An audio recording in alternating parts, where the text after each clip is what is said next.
to Murder and Everything Else. My name is Joy. And my name is Cheryl. Joy and I are two very old friends who love to talk about murder and everything else. So, Joy, I told you in detail earlier about my dream, and I'm not going to share it. It's not for general consumption. But has that ever happened to you where you wake up, you have a dream that's so vivid that it affects your whole day? Like you can't shake it Oh, off? oh yeah, for sure. Yes, no, so I'm still in this cloud, Especially if this it's dream starring cloud. Jason Momoa. And a love shack. Yeah, And that's a right. love shack. Love Shack, baby. A Love Shack, Yeah. baby. Oh my God. I'm sure you guys write in. Please write in about anything. You can write in about any subject you want. Anything. Please say But anything. but write in if that's ever happened to you, where you first of all your dream is so vivid, because there are dreams where you're dreaming, and then there are dreams where it's so real that if it's a good dream, that's great, like yours with Jason. But if it's not a good dream, like the one I had last night, then you really hope it's a dream. And there's those dreams that I had where I really didn't know it was a dream. And when I woke up, I was so thankful that it was a dream, but then I have not been able to shake this icky feeling. So, yeah, dreams are so interesting. Like, it's just so interesting. And then the whole thing about sleepwalking, because in my dream, is it sleepwalked or slept walked? It's Slept walk. sleepwalking. Yeah, but what's the past tense? I sleepwalked. Okay, so I sleepwalked into my dream. In my dream, I sleepwalked into my dream. And It's because in my sleepwalking is a compound word. It's sleep and walking put together. still walked. So the verb, like the last part, so that's the part of the word that you would make past tense. So it wouldn't be slept walked, it would be sleepwalk, The re- sleepwalk, sleepwalking, sleepwalk. the reason I'm laughing so hard, you guys, Joy and I have talked about Tig Notaro and Cheryl Hines. Gosh, why can't I think of the name of their True story. true story? Well, Tig's no longer on it, and Cheryl Yeah. does it with someone else. But remember the episode where they were trying to figure out what the past tense of blow dry was? Do you remember that Blue episode? dried. Or blow dried? And oh my Yeah. God. And then they asked Tig's aunt or grandma, remember? And Mhm. she's like, oh, well, it's blow dry. Oh, she's like, oh, that's very interesting. Blue dried, blow dry. Anyway, it's along the same lines, but I see what you're saying. So in my dream, I sleepwalked, and thankfully it was just a dream. But remember That's the right. But she did end up the in the love shack. I did Love shack, unwanted. baby. A love shack, baby. But sleepwalking is very scary. I mean, it's been murder It defense. It's been is. used as a murder defense. What's that guy? I can't think of anyone's name or words right now. The comedian who actually went through a window, Oh plate yeah. glass window, His when name he was was sleeping. Mike Birbiglia. Oh my God, so scary. So scary. And I now and then remember afterwards he had to sleep like in a sleeping bag that was zipped up to his neck with like gloves on his hands and like eye patches on and like this whole thing, which I have to tell keep you him reminds safe. me. So I went to school in Spain for a couple years, and one of the things was, and I didn't realize at the time, but they had bed bugs, and so they would like attack me and eat me, and they're probably in the mattress or whatever. But because when I would get there, it would be summer, and then usually they would like calm down by winter. And I remember I would be covered in bites. I don't know if they were bed bugs or not, guys. Don't come for this school. But I was covered in these itchy bites and I would scratch until they bled. So at Um, night, what I would do is I would put on headphones and listen to music to fall asleep. And then I would put on an eye mask because I had roommates and they didn't sleep at the same time I would. And then I would put my hands in a pair of sweat socks to keep myself from scratching. And then my roommates thought it was hilarious. So they'd take pictures of me. oh my God, that is so funny. Yeah. But, that was back in the 80s. So then you'd have to wait until you developed your pictures like 3 months later so you could show people your weird American roommate. And you got double prints. Remember, I used to get double Ah, prints of everything so I could send some home right. to my mom. Two for the price of one. Oh Well, God. I had to tell you that sleepwalking, yeah, that one is like we had a kid that sleepwalked for a little while. I'm not sure. Mm. I don't remember.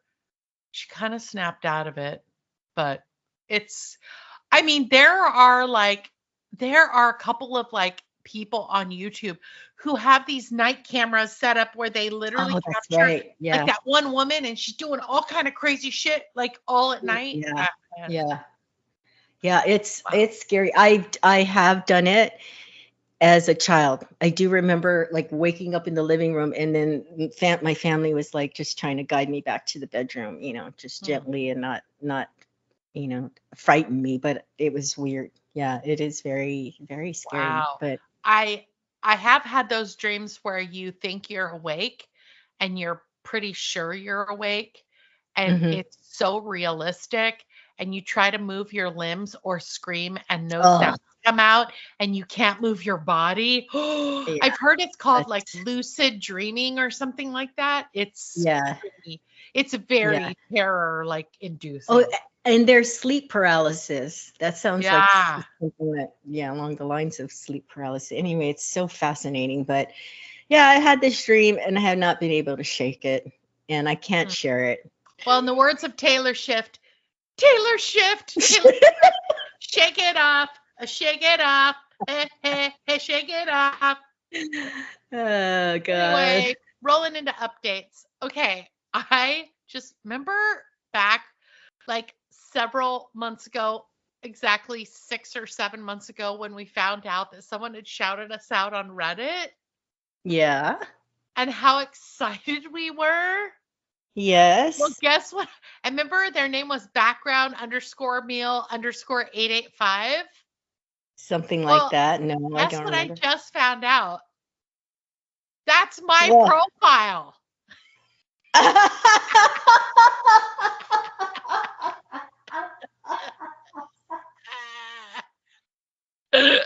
Are you kidding? No, I shouted us out 7 months ago on Reddit. And I didn't know.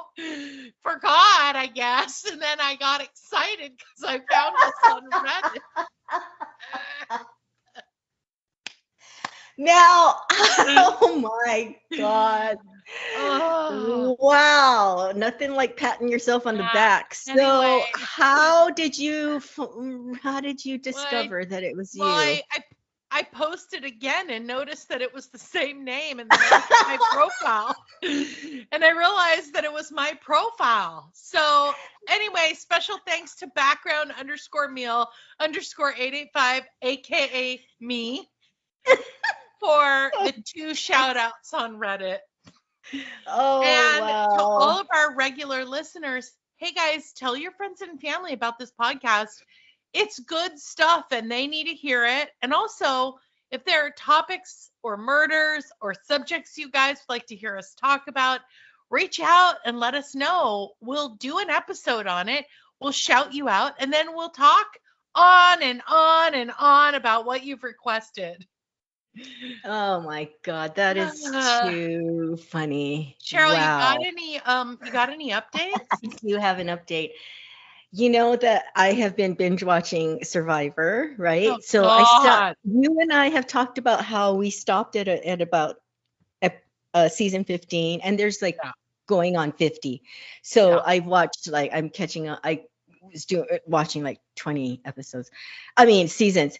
But I my update is it's official, and I will not be auditioning for Survivor. Because you know when you watch it, you're just like, I can do. Oh my God, this would be so fun. I love the beach.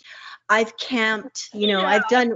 I've done roughing it camping. You know, where you don't even have a tent.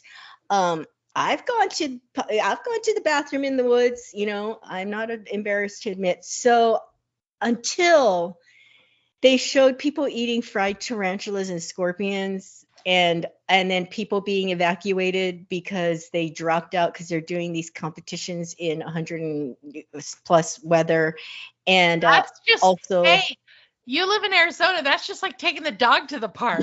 exactly. And we know how I feel about the weather here. And oh, Exactly. by the way, I also get seasick. So I'm like, you know what? Oh God, I you would should be a probably. nightmare. You wouldn't even make it to the first tribal council.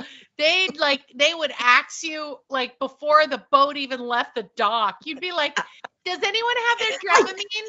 Excuse me, are there any flotation devices? I think I need a bucket because I might throw up. And where's my diaper? Because I usually pee every 15 minutes. They'd be like, you're out. You're out. We don't even know your name. We haven't even started um, talking yet. Get off the boat. oh God.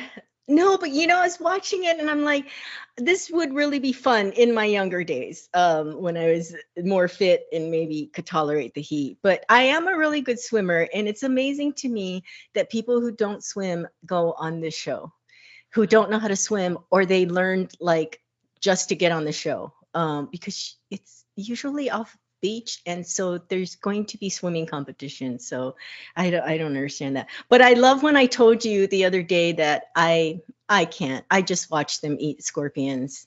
They were deep fried, and I heard if you deep fry anything, it's good, but I'm sorry. They are in their full form. These tarantulas and scorpions and all these other things. And with my luck, I'd have to eat a fried cockroach.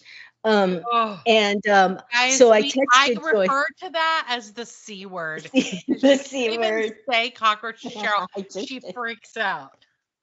So I texted Joy and I was like, yeah, I don't think I can do this. And Joy said, Cheryl, I don't think there was ever a question that Yeah. you couldn't do This Survivor. is this is Cheryl's okay, guys, if you want to make a like a survivor like challenge for Cheryl, give her a frying pan, give her like 8 ingredients and tell her to make dinner. She'd be like, Oh my God. "Oh no, what do I Oh, do? What do and I you do have to use, just for fun? Like let one of those giant cockroaches run across the floor while she's oh, making dinner? Oh my God, she would die. She would die. She'd oh literally feel God. like she had moved to like a deserted island somewhere. Oh, that's the other thing. Is some girl, some lady had something crawl in her ear, and oh, speaking of your eye mask and your whole get up to sleep with your roommate, while you had roommates, some of them wear it, pulled their buffs completely over their head, their face, everything's covered when they're sleeping. And I realized it's because they don't want anything crawling in any of their holes. Hmm. Yuck. So then I was like, yeah, yeah, You're those dreams out. are dashed. Those dreams have Yeah. been dashed. Well, Oh my God. you heard it here. Cheryl's not going on Survivor. I think it would be great though if they had like, you know, like you know how they have like the Golden Bachelor and Bachelorette? Yes, I Really thought of cool. that Yeah, if too. they had like the Golden Survivor. And Survivor. so like one of the challenges would be you have to get into a electric car and figure out how to charge it. And you have to be given a brand new phone with like for example like if you have an iPhone, it's an Android and you have to figure out how You to have to get figure out. to the mall without dying, because and then also so like the car would be hilarious. Oh The my mall, like God. driving with like figuring out maps would be hilarious. And then also like you have to order food on Grubhub or DoorDash to be delivered like at a certain time. I think it would just be hysterical. Oh And then my also God, the that's fourth hilarious. challenge that would be good would be you have to do everything on Alexa for one whole day. Because I love how people are like barking at Alexa, but they don't know what they're doing or what they're asking for, and Alexa's just popping off. It would be really good. That's hilarious, actually. Yep. That's great. Oh my Anyway, if there's gosh. any boomers out there listening to this, no shade. Like, believe me, Cheryl's going to be there pretty soon. So she's That show, feel, I'll she's audition for that. she's going to feel your pain. Mm. Oh Also, man. what else would be great? Like where you have to go to a restaurant, they don't have any sandwiches that are just half sandwich and a cup of soup. You have to eat a whole sandwich. And everybody Oh my has God. to stay up, and no TV channels have news. And there's no Wheel of Fortune or Judge Judy. Instead, you're forced to watch something else. Oh my God. Jeez Anywho, Louise. rolling on to shout outs. I have a shout out today to Rebecca at Spa Retreat Carey, who gave me a facial. And man, oh man, does my face feel like the skin of a newborn baby. It's supple, soft, shiny. And I blame you for this, Cheryl, but I'm laying there, and in between like all the creams and all the like exfoliators and all the face masks, they wrap this warm towel around your face that covers, like, it goes around your chin and then it wraps around so only your mouth and the tip of your nose are exposed so you can breathe. And they put it over your eyes. And every time she did that, I'm like, this is the perfect opportunity for her to pick up an ice pick and stab me. Literally, I'm like, and I can hear her like opening like drawers Moving around. to get different and taking the tops off of things and rinsing stuff. And I'm like, she's cleaning the scissors that she's going to use to gouge out my eyeball. And I was like, she wouldn't have to put much work into it because my neck is totally exposed. She could just go for the jugular at any moment. So anyway, You're I blame welcome. you because I never, ever. Also, remember, you're naked under a sheet on a hot plate, like just laying there like your dinner. It's served up. Yeah. Yeah. Served up like Thanksgiving dinner. Literally. Well, you're welcome. It's always best to be on your toes. So it's the worst. I literally was like, I mean, it's just like the Uber. I was like, if I had to take an Uber by myself, it's your fault because I'm sitting in the Uber like the whole time thinking they're going to drive off a cliff. They're going to drive off the bridge. They're going to drive into the worst part of town. And I'm going to become like, someone on the news. Like she got off the airplane. She took an Uber. We never heard from and we her never again. saw. Yeah. Yeah. Well, I'm going to be sold into sex trafficking in another country. Like that movie with Claire Danes where she has to go to prison because she's caught with drugs in her suitcase. Broke Down Palace. That's such a good movie. Oh my God. I thought it was Brokeback Mountain. That's a whole different story. That is so dang funny. What was I going to say? Oh God, my short-term memory. Yeah. See, that's the other part of the Survivor that Cheryl's going to try out, where you literally have to talk about something and remember the subject. In your diaper. So, they all, like these survivors, they're all standing around in their underwear and their bathing suits, and on Golden Survivor, we'll all be in our Depends. Yep. That'll be interesting. Anyway. I have a shout out. My shout out is to Good Neighbors. Where I'm living right now, it's so quiet. There's no rowdiness. There's no, like, everybody's courteous. Everybody keeps their little back area because the back areas are all connected. We all have these enclosed yards, and everybody's like courteous with what they do out there. I did have to report one neighbor when I first moved in because their backyard looked like a poop cemetery. There was like poop everywhere. But since they were put on notice, they have kept it clean. So, Cheryl, put them on blast. But having good neighbors is so important. I Yeah. mean, you can, have you guys ever heard of the series Fear Thy Neighbor, where there's these horrible stories of feuding neighbors killing each other? Whoa. Like they start fighting over like the rock. There was one really awful story where there's a boulder in the middle of the thing where the guy's backing out, and in order to back out and get out of his driveway, he has to go on the neighbor's property a little bit, and they start feuding, and the guy kills this couple. Anyway, um, I love stories with happy endings. No, just kidding. So no, good neighbors are so important. They Yeah. really It's are. true. And so I So want to give a true. shout out to good neighbors. Yeah. Shout out to the neighbors. Guys, listen up. Tell us what you're going to be talking about today, Cheryl. Oh gosh, we're going to talk about Darlie Routier, who was convicted of filicides, and it's not killing Phil. Filicide, in case you don't know, is the deliberate act of a parent killing their own child. And in this case, it's plural, filicides.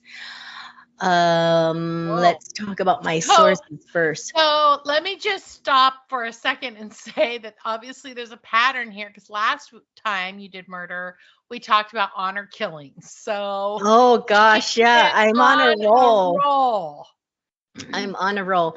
So we're Yep. going to talk about Darlie Routier, who was convicted of filicides. And to be fair, because I've talked about women killing their children, because we spoke about Leilani Simon with Quentin Simon, I will have to make it even, I don't want to discriminate. I will have to talk about a father next time. But for today, we're going to talk about Darlie Routier. And my sources were Wikipedia, injusticewatch.org, and dmagazine.com. The case of Darlie Routier has been one of the most talked about murder cases in Texas history because it happened in a quiet suburban neighborhood in Rowlett. Rowlett. I want to say Rowlett, but I did the pronunciation and it's row, just like row, row, row your boat. Ah. On a blistering hot day in June 1996, a stunned Darren Routier sat in the back of a Rowlett police car listening on a cell phone as his mother-in-law told him the astonishing news that his wife, Darlie, had just been arrested for murdering two of their sons. It would be difficult to separate the murder story from the love story that dates back to Mother's Day in May 1985, when 15-year-old high schooler Darlie Lynn Peck met Darren Routier, 17, at a Western Sizzler restaurant in Lubbock, Texas. Ooh, remember Sizzler? Did you ever I go to know. Sizzler? Yes. When I was doing Oh this my research, God. I was going to ask you that too, but you don't seem like a Sizzler kind of girl. Oh my God. Remember the salad bars? The salad bars Yeah. Well, were, guess yeah. what? They still have Sizzlers. In North Carolina. I haven't seen No, one. listen to where they have them: Arizona, California, Florida, Oh, Idaho, I haven't seen Nevada, one. New Mexico, New York, and Oregon. Wow, I haven't seen one, and nor would I Yep. don't know if I'd step into one. But remember, didn't they have that cheese bread? Or am I thinking of Yeah, somewhere they else? do that Okay. cheesy Texas toast. Yeah, Texas So good. toast. Oh, okay. Yeah, their salad bars were really good. So good. That's so They had that funny. really thick. Remember they had the scoopers that you would scoop the dressing out, and the Thousand Island and the ranch was super thick and delicious. Oh, you know what's so funny? When I was doing the research, I thought, oh my God, I haven't thought about Sizzler for so many years. Oh, And freaking it love crossed, Sizzler. that's so, I love that because when I saw the word Sizzler, I thought, I wonder if Joy, I bet Joy doesn't like that place. Oh, Because you just I seem like freaking you're, love it. We got to go find one. but did you would only eat the salad bar and the Texas toast, or would you do Yeah. like the meats? No, Like the just go for the salad bar. Yeah. Well, I don't know if I'd step into one today. No, no shade to the sizzler. I don't want to get. No, because you can spit on salad bars and stuff. Oh, God. Gross. Do we still have salad bars after 2020? Oh yeah. There's a restaurant called Ruby Tuesday, and Oh, okay. they have a really good Sizzler-esque salad bar where it's like all the good stuff. Like, remember, it has like the hard-boiled eggs and the pickles and the Jicama. I those love jicama. those pepperoncini peppers that are Uh-huh. pickled. Oh, I love that. Ew. What's jicama? That's gross. Oh, I love jicama. All No. right. Maybe we should get back to the story. No, let's make a whole podcast about jicama. Oh gosh. I'm really tickled pink that you liked Sizzler because I thought you were going to go, ew. Okay. Oh, I freaking So love it. Darren and Darlie were married in August 1988, a little more than 3 years after they met, waiting only because they were so young. 5 years after the wedding, Darlie and Darren moved into a beautiful brick-fronted home. They could afford it. Years of hard work had paid off. Darren had jumped into the hot world of electronics and created a small company called TestNet to test circuit boards, and the money rolled in. Besides a used 86 Jaguar, okay, how do you say this word? Because I always thought it was Jaguar. And I hear Jaguar, and I'm like, I don't see no Well, wire in there. I've also heard people call it a jaguar. What do you say? I said jaguar. That's what I say. I don't know where the Jaguar came up, but Jaguar. yeah, haven't you heard people say that? No, And you I've said heard Jaguar? like well, English people say jaguar, Jaguar. Oh, that sounds so fancy. right? Well, anyway, besides a used one, Darren collected expensive sports memorabilia, and Darlie was decked out in fur coats, designer dresses, cashmere sweaters, and racy swimwear. This is a girl after your own heart, Joy. I don't wear racy swimwear. I don't wear any swimwear. That's what you think. Okay. Their sons, Devin, Damon, and their baby Drake, wore expensive clothes and grew up in a house that was an eclectic mix of Terra and Graceland. Ew. On Do you know what Tara is? Yes. It's from Gone with the Wind. I know. That's literally a house that was built in, like, I don't know, the Middle Ages. I don't know. That just seems really like, how do you mix Tara with Graceland? I don't know, but apparently It's like they rhinestone crusted, like, cod pieces. Well, yeah, and if you see pictures of Darlie, she's wearing these fur coats and she's very flashy. Not my style, not my style. A little bit over the top, but anyway. On June 6, 1996 at 2:31 a.m., 911 dispatchers in Rolette, Texas received a call from the Routier residence. Darlie told the operator that her home had been broken into and that an intruder had stabbed her children, 6-year-old Devin and 5-year-old Damon, and cut her throat. Police arrived within 3 minutes of the 911 call. They discovered a window screen in the garage had been cut, which indicated a possible entry point for an intruder. A search of the house and grounds did not locate an intruder, and having secured the site, police permitted paramedics to attend to the victims. Darlie told police that she had fallen asleep on a downstairs couch watching television and was awakened by her 5-year-old Damon touching her and calling her name when she noticed the intruder in the house. Darlie stated that as she approached him, the man fled, dropping the knife in a utility room as he ran. She found the bloody knife on the ground, put it on the counter, and then realized that she and her boys had been stabbed. She said her screams awakened her husband, Darren, who was upstairs with their infant. Darren then rushed down and tried without success to revive one of the two sons. He and the baby, fortunately, were unharmed. Less than a half hour after they arrived at the house, authorities doubted Darlie's version of events. The entire scene indicated to authorities that there had not been an intruder. Darlie told police that the assailant escaped through the garage, but the investigator said that the garage contained no blood drops and added that indications were that no one had run through there at all. The windowsills in the garage had untouched layers of dust, including the window that had been cut, implying that no one had actually climbed through it, and the mulch in the flower beds between the garage and the backyard gate were undisturbed. However, a fingerprint was found on the windowsill, which was determined in 2002 not to belong to anyone in the family. A fingerprint expert would later testify before an appeals court that he could not rule out Darlie's right ring finger as the source of the print. A bloody sock was discovered 75 yards away from the house.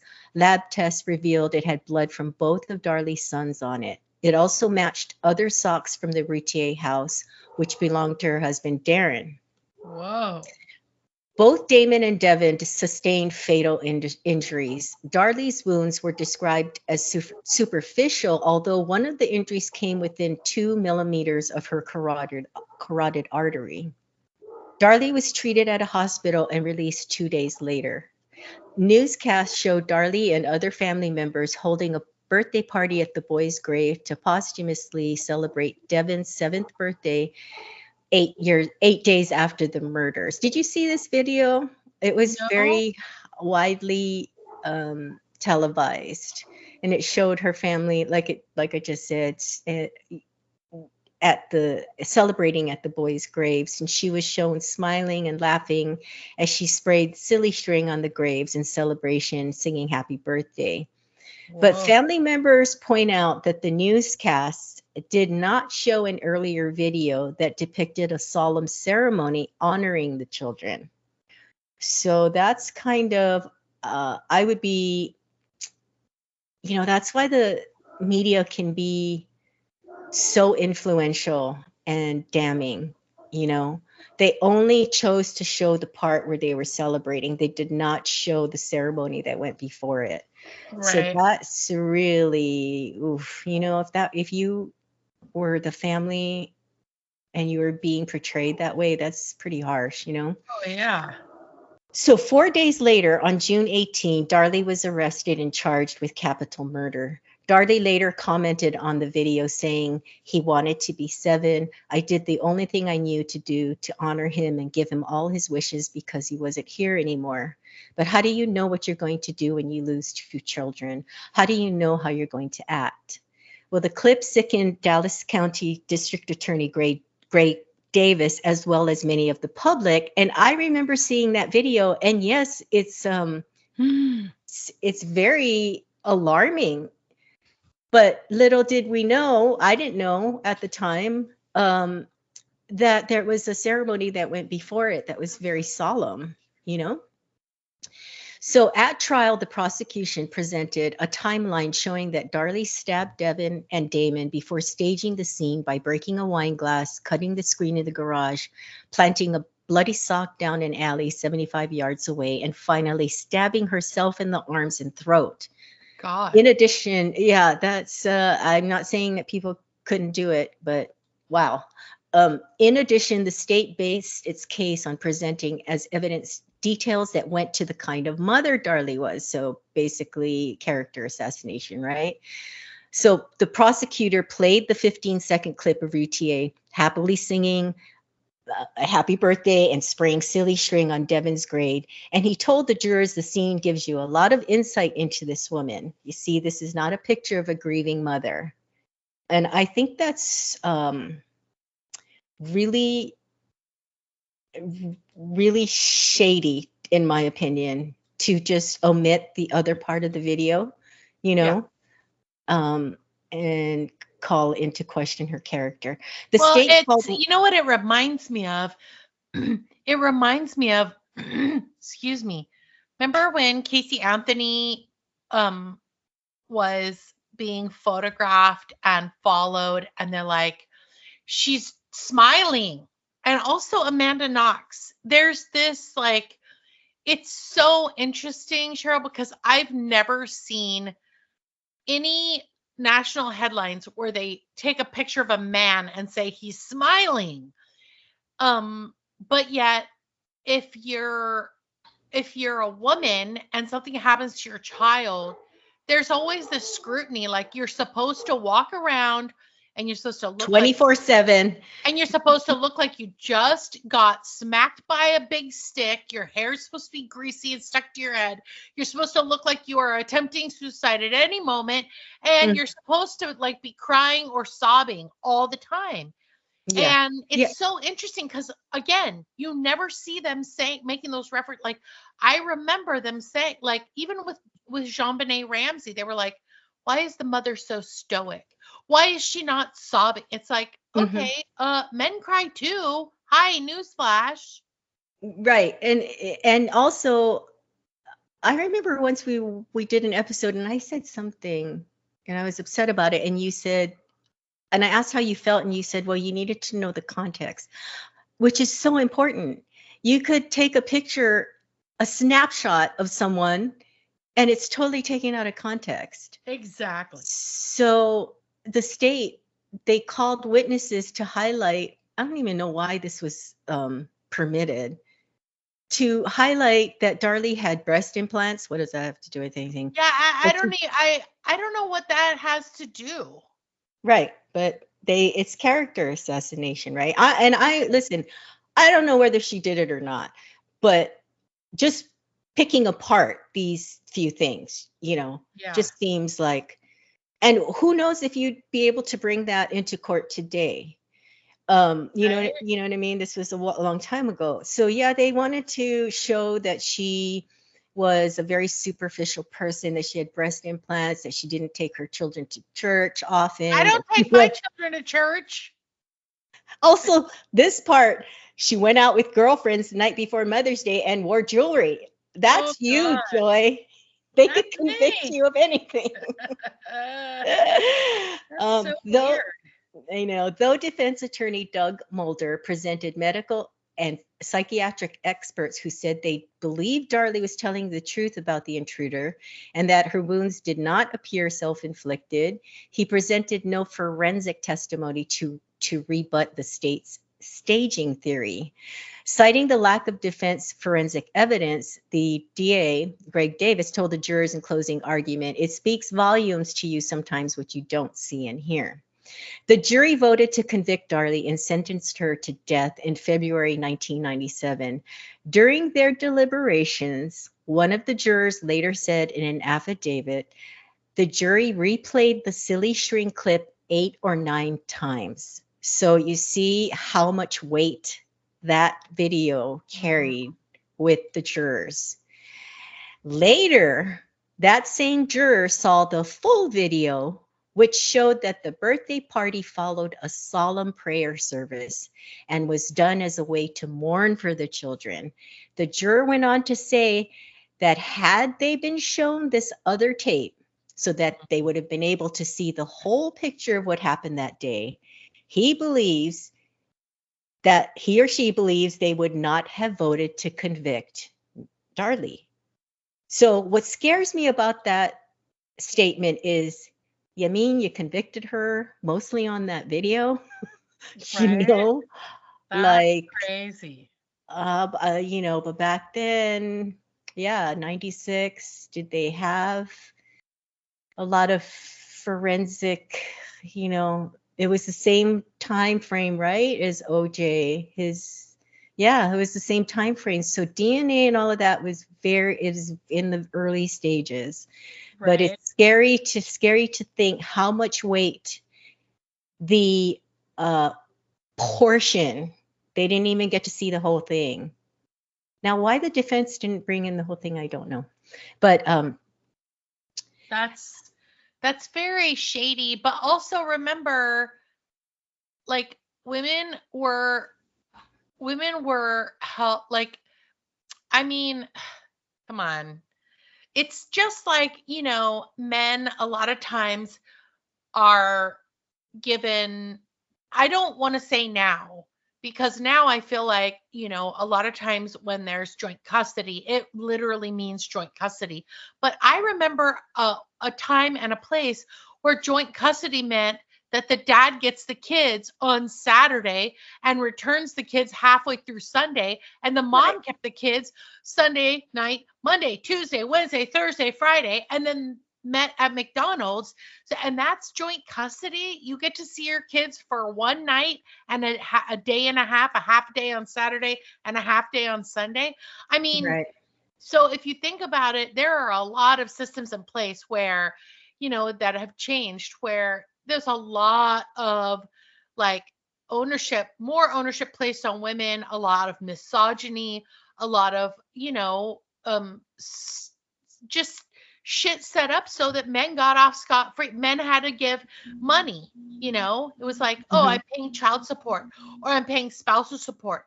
And you would hear in movies and on chat shows, like talk shows, where men would talk about the raw deal that they got. Oh, I don't even get the kids, but I have to write a check. Oh, she's got a new boyfriend living in the house that I'm paying for. And it's like, are you kidding me? And I remember talking to my husband about it because I once heard about a couple that split up because I believe the husband came out of the closet after like 20 years of marriage, and he moved to one side of the house and the wife stayed on the other side of the Oh house, yeah.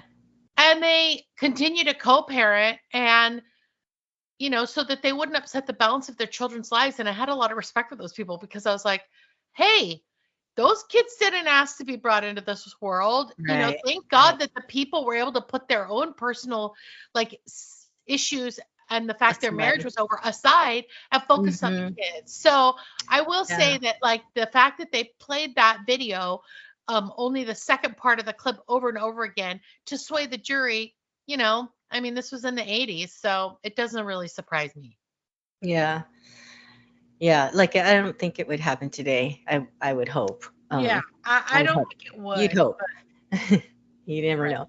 Um, a series of post conviction petitions, as well as a Texas monthly investigation, have cast significant doubt on the state's case. For one thing, Darlie and every known person in her house that night have been excluded as the source of a bloody fingerprint found on a coffee table, and Darlie was excluded as the source of another bloody print on the door to the utility room, suggesting evidence of an intruder. The state said a fiber found on a bread knife was evidence that Darlie used it to cut the garage window screen, but that fiber was also consistent with the fiberglass brush that had previously been used to dust for fingerprints. Attorney Richard Burr also cast doubt on the prosecution's contention that the bloody sock found in the alley had been part of the evidence staged by Darlie. The athletic sock had both boys' blood on it, but none of Darlie's. Given the pathologist's estimate that Damon could have survived his wounds for only 9 minutes, that the 911 call lasted 6 minutes, and that police arrived within a minute after the end of the call, that barely left over 2 minutes for Darlie to stab her sons, head for the garage, step through the slit in the window screen, jump a back fence, or go through a back gate, run barefoot for 75 yards down an alley, drop a bloody sock, run 75 yards back, stab herself, clean up the blood around the sink, and stage whatever crime scene there was left to be staged. There Yeah. also were questions about the state's contention that Darlie had stabbed her children, then herself. There were bloodstains on the back of her nightshirt that prosecution witnesses suggested had been caused by the knife splatter as she stabbed, did an overhead stabbing of her sons, but the droplets contained her blood as well as her sons. Darlie originally was represented by a court appointed team that hired two forensic scientists to review the evidence from the crime scene. But before the trial began, Darlie replaced the team with defense attorney Doug Mulder. Mulder did not present the forensic findings or that a man matching the attacker's description was seen 10 minutes from the Routier home after 2 a.m. the night of the murders, nor did he raise the issue that Darren, not Darlie, had committed the murders, a strategy her original lawyers later said that they planned to pursue. It sounds like she could have appealed on, what is that? Lack of what's it, adequate defense or whatever, because it sounds like the defense attorney that she ended up with didn't do very much. Right. He didn't bring all these things. You have to present these things to the jury so there's reasonable doubt, and it doesn't sound like he did that. Right. Okay, now listen to this part. And I don't think I knew this back then because I remember hearing of the murders when it happened, but Well, I was 6. How old were you? 10? Jesus. 96, 80. Oh, No, okay. 96 was when, yeah, you're thinking of when I they got married. thought, I'm older than you. Remember? I'm old. yeah, I You like to know. bring you like I to bring that know. point up frequently. Mhm. Okay, so She Texas be Monthly, old. Remember? Somebody thought you were like 86. the way I talk, I know. I'm just preparing myself. You know how you're like something and a half and you already start calling yourself, like you're Yeah. 55 and a half and you're like, well, I better get used to You, 56. you know how 1 year So to a human is 7 years to a dog? exactly. Yeah. So I'm like already Like you're like, the dog. okay, I'm Cheryl, you're the 80. dog. I'm the dog. I'm the dog in this scenario. If you guys know Harry, when Oh Harry met my Sally, God. it's a reference to that. Anyway, so listen to this. Texas Monthly reported post trial, after the trial, that Darren admitted he had been considering and I can't even say it, considering an insurance scam shortly before the murders. Darren had asked Darlie's stepfather if he knew anyone who could break into the house and fake a burglary and said it was a possibility he brought up with others as well. However, a private investigator working on Darlie's appeal found no evidence he had taken the scam any further. But to me, I was like, who talks about doing something like that? Well, I Hiring know somebody to break into your house. I know people who do. Okay. Well, I mean, wouldn't that cast suspicion? And as I said earlier, it was a strategy that her defense team was going to pursue, to cast reasonable doubt on her being guilty of this crime. But her defense attorney didn't bring any of this in, so I don't know. Sounds like, what is that? What is the something something of counsels, some, I don't know, basically her attorney did a crappy job. There's a nice legal term for it that's escaping me right now. I don't know So what it is. defense attorneys allege numerous errors were made during Darlie's trial and in the official's transcript of it all, as well as the investigation of the murders, especially at the crime scene. Remember OJ's whole thing was that everything was contaminated. An appeals court dismissed these claims, and in 2008, the courts granted renewed DNA testing on a limited basis, touching off a process that has not been completed as of summer of 2019. I have not been able to find anything as to any recent results of new DNA testing. Wait, At so least, she's still just languishing in prison? yes. Oh, yes. Oh And a my lot of people, God. a lot of people think she did do it. I don't know. At least half a dozen websites have been set up to proclaim Darlie's innocence. Like I said earlier, a juror from her original trial now says that he and his fellow jurors made the wrong decision. Ugh. God. Can you imagine hearing that? You are on death row and one of the jurors are Right. saying they made the wrong decision. Yikes. The author of one of the true crime books has also changed her mind, claiming the jury heard perjured testimony. I was never shown photos that would have proved Darlie was a victim of a savage attack, because that came into question whether her injuries are self-inflicted. Darren has always believed, and still does to this day, that Darlie is innocent. Police tried hard to convince him that Darlie had committed the crime, and he was astonished at the claim.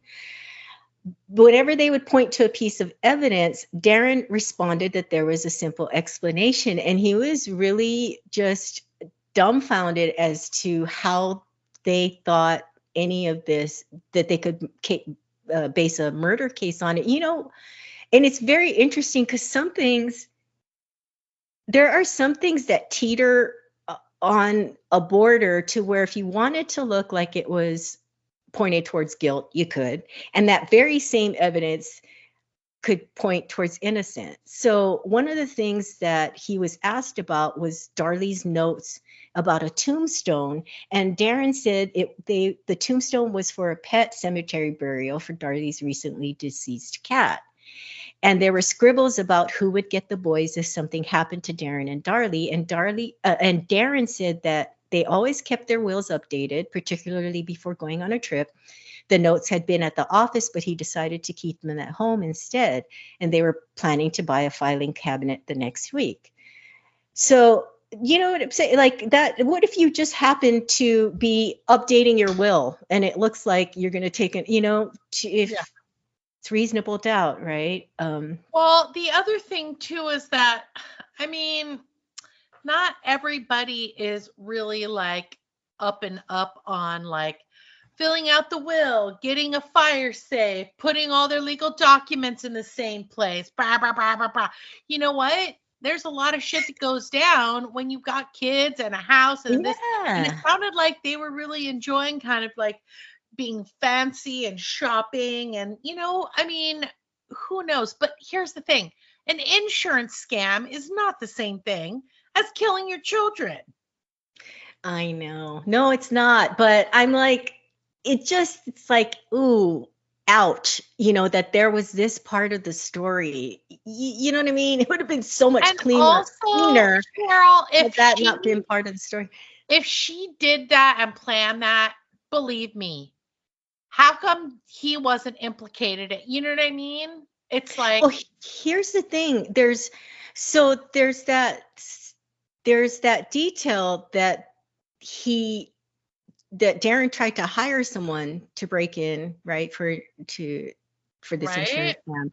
But there's no mention anywhere of what Darlie's motivation was. Right. What her motivation to kill the kids were. There's nothing. I'm sorry. It makes no sense at all. And what I don't understand is why hasn't this gone to court again? Like, with everything that we know, and I feel like this is one of those cases that one of those like pro bono justice centers, that opens up cases that have that are chock full of holes. Mm-hmm. For example, like, I mean, we did an episode on O.J. Simpson. I'm sorry, but that guy walked free, but this lady's sitting in, you know what I mean? Like, they had way more evidence on OJ than they did on this lady. That's what I'm saying. And what's disturbing to me is I think that partial video had a lot of weight. Well, and then why haven't they reopened this case then? Well, like, she had appeals that were denied. Yeah. Why? Do they have some kind of evidence? Here's the thing. Did she perjure herself? Did she make testimony that, because the other thing too is a lot of times people just don't know, like, there's a lot of deal making. And one of the things that happens a lot of times when people go into jail before they're booked and all that is a lot of times they'll get a statement from them. And a lot of times those statements are very, very damning. And there's several different things that happen. One is, remember, they're put in those rooms. They're cold. They're denied a lot of times food and water and comforts, and they're tired. And remember, a lot of times these people are coming out of abusive relationships or abusive situations, or they're coming out of, she had 3 small children, maybe she was severely sleep deprived. Maybe they questioned her for 3 to 4 days and she was exhausted and she just signed whatever to get them off her back, thinking, I'll get them off my back, then I'll hire a good attorney and they'll see that obviously I love my children very much. I don't know. All I can say is that, there's a lot of different things at play here. And it just surprises me that if this is all there is to this case, why hasn't some legal center or some justice center or some advocacy group picked up her case and reopened it? I tend to think that, and she's not just in prison, she's on death row. Yeah. Well, the wheels of justice turn slowly. Isn't that the saying? I mean, sometimes it Yeah, takes but a long freaking time. Kim Kardashian got some woman out of prison Yeah. after Well, so many years. So it's like maybe we need to get Kim Kardashian on I this. was going to As much say, as I let's hate to put her email name in her. my mouth. Yeah, no, I totally agree. In June 2011, Darren Routier filed for divorce from his wife, saying that the decision was mutual and very difficult, and that he still believes his wife is innocent. He said that they decided to divorce to end the limbo that they had been in since her arrest and conviction. The Routier's youngest son, Drake, still visits his mother in jail, but he has been diagnosed with acute lymphocytic leukemia. Like his father, though, Drake continues to believe in his mother's innocence. Darren said Devin and Damon were buried in a single coffin so they could go to heaven together. Oh, that broke my heart.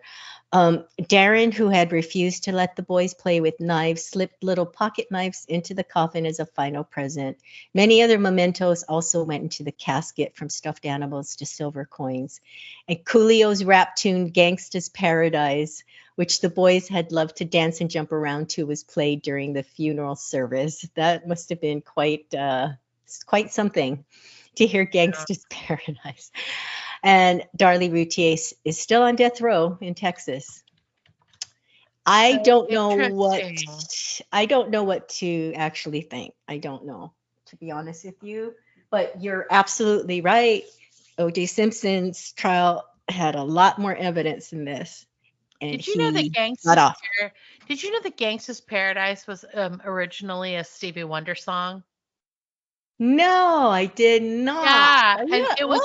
That doesn't yeah, sound right. it was recorded 20 years before and it was called Pastime Paradise. Oh, I'm gonna have to go to YouTube and look it up and listen Yep. to it. It's What? literally it's the same exact song. It's just he just changed the words. And not all of the words, he changed some of the words. The Oh my God. The song by Stevie Wonder is really, really, I mean, I no shade to Coolio. Yeah, I mean, the first time I ever heard the song was when Coolio recorded Gangsta's Paradise. Wait, what's it called again? The Stevie Wonder one? I have to look this Pastime up. Paradise. Pastime par. Yeah. Oh, that's so interesting. Hmm. Oh, It'll probably be okay. canceled soon. We probably won't be able to listen to it. It'll be added to like, you know, all the lists of banned books. They'll put it on a list of banned songs because it talks about race relations, talks about, equality, it talks about, you know. Right. All the Anyway, important. you see what I did there? Yes, I do. Cheryl, I'm really Yeah. amazed. You actually did a case where it's like not cut and dried. It's like there's a lot of like question marks. There's a Yeah, lot of like unanswered, unsolved crime in this. yeah, I mean, to me, there's reasonable doubt, and Yeah, also remember, it was back, what is that? 96 is how many years ago? Do the calculation. 30 years, right? At yeah. least 30 years. So Do you it's know tough. anything about the jury? No, I didn't look into The other jury. thing is, did you know she was sentenced to death by lethal injection? Well, I would prefer that over freaking firing squad, which is what they do in Idaho apparently, I because that's know, what right? that just seems archaic to me. That's But crazy. apparently they don't have like lethal injection there. The firing squad, we back in the 1800s. Don't you think that seems? I don't know. I don't know, but I that's crazy. Also, Cheryl, her husband Darren was in an upstairs bedroom with their 18-month-old son Drake. Don't you think he would have heard some ruckus? And also, she would, if she had cut herself with a glass, she would have come within 2 millimeters of slicing her own carotid artery. I know. So that's the thing. Like, if I guess if you are desperate enough and you have the balls to do that, I don't think I could do that. I don't know anything about the body. I probably would cut my carotid artery. That's I, crazy. but maybe if you're desperate and you just do something like that, you just hope for the best. I don't know. I really don't have. I don't have. I don't know what to think about this one, other than that seems to be there seems to be reasonable doubt to me.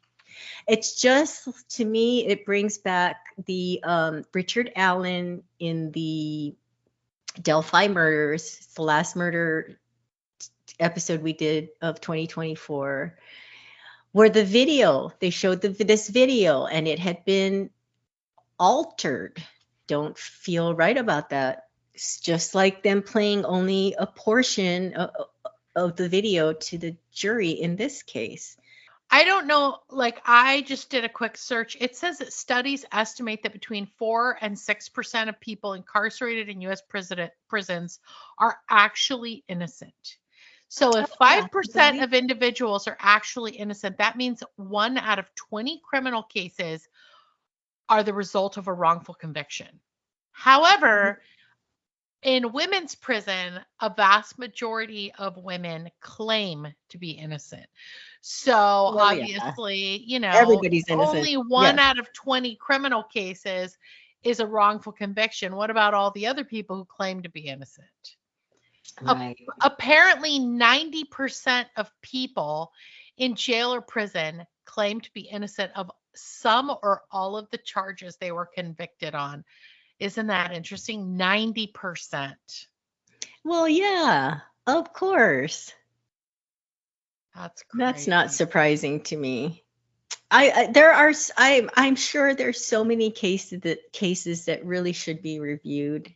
So many trials. So many trials that should be reviewed. I think you're the person to do it. Oh yeah, because my law degree. I know. That into That's use, right, so you guys. can dust it off, bring it out of the closet, Guys, dust it off. no, you know what? If Kim Kardashian can become an attorney without going to law school, then I think also Cheryl could become an attorney without going to law school. What say you? I mean, Cheryl, you like eat, sleep, breathe this shit. I just think that, I think if we're handing out Cracker Jack's law degrees, you would be the first person in my life who would get one. Thank you. If you didn't get one, it would be a real crime. But you know what else is a crime? What's that, Joy? That we are out of time. That is a crime. Well, thank you for listening, everyone, and don't complicate your day. All creativity, commentary, and opinions in this podcast belong to Cheryl and Joy. Music composed and mixed by Gabe McKeon. Logo and merch managed by Cheryl Yamaguchi. Podcast editing, advertising, and social media managed by Joy McKeon. Legal representation provided by John Bojezic. Please like, subscribe, follow, and listen. You can listen to us on Spotify, Apple Podcast, Audible.com, Amazon Music, YouTube, and iHeartRadio. And remember, you can find us on Instagram and TikTok, or you can email us at murderandeverythingelse@gmail.com. Bye, fishes.